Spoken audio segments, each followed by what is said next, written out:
Hi friends, എല്ലാവർക്കും നമസ്കാരം. ഇന്ന് നമ്മൾ കുക്ക് ചെയ്യാൻ പോകുന്നത് മത്തങ്ങ വെച്ചിട്ടൊരു മെഴുക്കുവരട്ടിയാണ്, പംകിൻ സ്റ്റിർ ഫ്രൈ. ഇത് നമുക്ക് വളരെ പെട്ടെന്ന് തന്നെ നമുക്ക് വീട്ടിൽ കുക്ക് ചെയ്തെടുക്കാം. അതുപോലെ തന്നെ ഒട്ടും കുഴഞ്ഞു പോവാതെ നല്ല ടേസ്റ്റി ആയിട്ട് നമുക്കിത് പ്രിപ്പയർ ചെയ്തെടുക്കാവുന്നതാണ്. ചോറിൻ്റെ കൂട്ടത്തിൽ ഒരു അടിപൊളി ഐറ്റമാണിത്. എല്ലാവരും ഇതൊന്ന് ട്രൈ ചെയ്ത് നോക്കണം.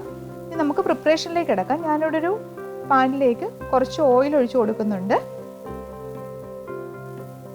അതിലേക്ക് ഒരു ടീസ്പൂൺ കടുക് ഇട്ട് കൊടുക്കാം. കടുക് ഒന്ന് പൊട്ടി വരാൻ തുടങ്ങുമ്പോൾ നമുക്ക് അതിലേക്ക് വത്തൽമുളക്, ഞാനിപ്പോൾ 4 എണ്ണമാണ് ഇട്ടിട്ടുള്ളത്. അതിൻ്റെ കൂടെ കുറച്ച് കറിവേപ്പിലയും കൂടി ഇട്ട് കൊടുക്കുക. ഇനി ഇതെല്ലാം കൂടി നമുക്ക് നന്നായിട്ട് മിക്സ് ചെയ്ത് നന്നായിട്ട് ഇളക്കി കൊടുക്കണം. ഇതൊന്ന് ചെറുതായിട്ട് ഫ്രൈ ആയിട്ട് വരണം. കടുകെല്ലാം നന്നായിട്ട് പൊട്ടി മുളകും ഒന്ന് എണ്ണയിൽ കിടന്നൊന്ന് ഫ്രൈ ആയിട്ട് വരണം. ഇപ്പോൾ ഏകദേശം കറിവേപ്പിലയും മുളകും ഒക്കെ ഒന്ന് ഫ്രൈ ആയിട്ടുണ്ട്. അതുപോലെ കടുകും പൊട്ടി വന്നിട്ടുണ്ട്. ഇനി നമുക്കിതിലേക്ക് ആഡ് ചെയ്യേണ്ടത് വെളുത്തുള്ളിയാണ്. ഞാനിവിടെ ചെറിയ പീസസ് ആയിട്ട് അരിഞ്ഞിട്ടുള്ള വെളുത്തുള്ളിയാണ്. അതിൻ്റെ കൂടെ നമുക്ക് ഇഞ്ചിയും ചെറുതായിട്ട് അരിഞ്ഞത് ഞാൻ ചേർത്തിട്ടുണ്ട്. രണ്ടും ഓരോ ടേബിൾ സ്പൂൺ വെച്ചിട്ടാണ് ഞാൻ ചേർത്തിട്ടുള്ളത്. ഇതിനി നമുക്ക് എണ്ണയിലൊന്ന് നന്നായിട്ട് വഴറ്റി കൊടുക്കാം. ഇതിൻ്റെ ഒരു പച്ചപ്പ് മാറുന്ന പോലെ ഒന്ന് എണ്ണയിൽ കിടന്ന് ചെറുതായിട്ടൊന്ന് ഫ്രൈ ആകുന്നിടം വരെ നമുക്കിത് ഇളക്കി കൊടുക്കാം. ഇപ്പോൾ എല്ലാം നന്നായിട്ട് ഒരുവിധം മൂത്ത് വന്നിട്ടുണ്ട്. ഇനി നമുക്കിതിലേക്ക് അരിഞ്ഞു വെച്ചിരിക്കുന്ന സവോളയാണ് ചേർത്ത് കൊടുക്കേണ്ടത്. ഞാനൊരു വലിയ സവോളയാണ്, അത് ഏകദേശം ഒരു കപ്പോളം ഉണ്ടായിരുന്നു. അതിൻ്റെ കൂട്ടത്തിൽ 4 പച്ചമുളക് നടുവേ കീറിയിട്ട് ഒന്ന് അരിഞ്ഞതാണ്, അതും കൂടി ചേർത്ത് കൊടുക്കുക. ഇതെല്ലാം കൂടി നമുക്കൊന്ന് വഴറ്റിയെടുക്കണം. സവോള ഒത്തിരി നേരം കിടന്ന് ഭയങ്കരമായിട്ട് വഴന്ന് വരേണ്ട ആവശ്യമില്ല. ഒരു മീഡിയമായിട്ട് നമുക്കൊന്ന് വഴന്ന് വന്നാൽ മതി. ഇടയ്ക്കെല്ലാം നമുക്കൊന്ന് ഇളക്കി കൊടുക്കണം. ഇപ്പം ചെറുതായിട്ടൊന്ന് വാടി വന്നിട്ടുണ്ട്. നമ്മൾ ഇടയ്ക്കിടയ്ക്ക് ഇളക്കി കൊടുക്കുക.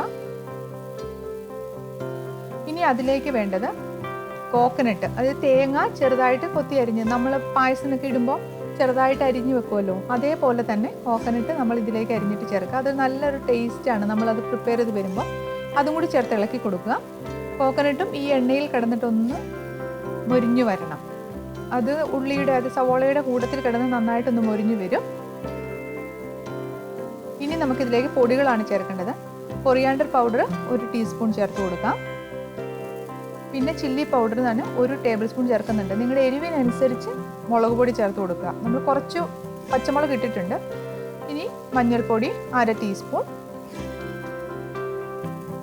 ഇനി വേണ്ടത് ഗരം മസാല ഒരു 1/4 ടീസ്പൂൺ മതി.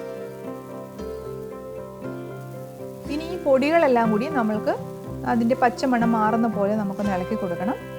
എരിവിനനുസരിച്ച് തന്നെ നിങ്ങൾ മുളക് പൊടി ചേർക്കുക. പച്ചമുളക് നമ്മൾ എത്ര ചേർത്തിട്ടുണ്ടോ അതനുസരിച്ചിട്ട് മുളക് പൊടി ചേർത്ത് കൊടുക്കുക. ഇതിനി പച്ചമണം മാറുന്നത് വരെ നമ്മൾ ആ എണ്ണയിലിട്ട് നന്നായിട്ടൊന്ന് വഴറ്റി കൊടുക്കണം. ഇപ്പോൾ ഏകദേശം മുളകൊക്കെ ഒന്ന് മൂത്ത് വന്നിട്ടുണ്ട്. നമ്മുടെ സവോളയൊക്കെ ആണെങ്കിലും ഒന്ന് വഴന്നു വന്നിട്ടുണ്ട്. എല്ലാത്തിലും മുളകെല്ലാം നന്നായിട്ട് പിടിച്ചിട്ടുണ്ട്. ഇനി നമുക്ക് ഇതിലേക്ക് ചേർത്ത് കൊടുക്കേണ്ടത് മത്തങ്ങയാണ്. മത്തങ്ങ ചെറിയ പീസസ് ആയിട്ട് നമ്മൾ അരിഞ്ഞെടുക്കണം. ഞാൻ ഈ ഒരു വലുപ്പത്തിലാണ് അരിഞ്ഞെടുത്തിട്ടുള്ളത്. തീരെ കനം കുറച്ച് ചെറിയ നീളത്തിലായിട്ട് അരിഞ്ഞെടുത്തേക്കുവാണ്. അത് ഏകദേശം ഒരു 2 കപ്പോളം ഉണ്ട്. ഇനി നമുക്കിതെല്ലാം കൂടി നന്നായിട്ട് മിക്സ് ചെയ്യുവാണ് വേണ്ടത്. അതിലേക്കിപ്പോൾ ആവശ്യത്തിന് ഉപ്പ് ചേർത്ത് കൊടുക്കാം. ഇനി ഇതെല്ലാം കൂടി നന്നായിട്ട് നമ്മൾ മിക്സ് ചെയ്യുക. ഉപ്പും അതുപോലെ തന്നെ സവോള മിക്സ് ആയിട്ടുള്ളതും നമ്മുടെ അരിഞ്ഞു വെച്ചിരുന്ന പംകിനും എല്ലാം കൂടി നമുക്ക് നന്നായിട്ട് മിക്സ് ചെയ്ത് കൊടുക്കാം.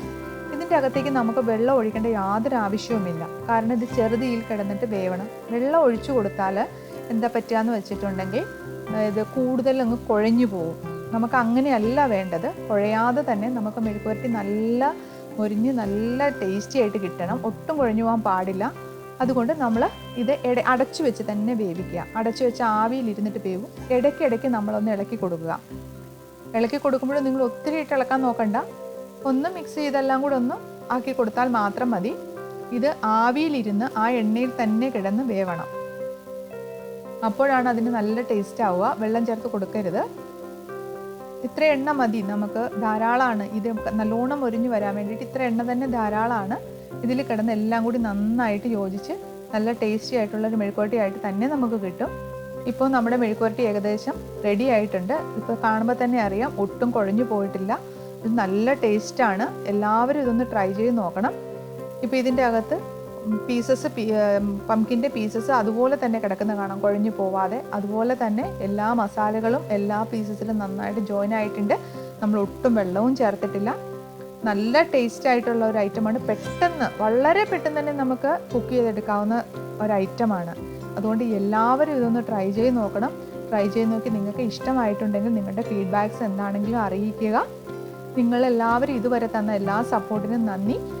സബ്സ്ക്രൈബ് ചെയ്യാത്ത ആൾക്കാരാണെങ്കിൽ എൻ്റെ ചാനൽ സബ്സ്ക്രൈബ് ചെയ്യുക. Thank you.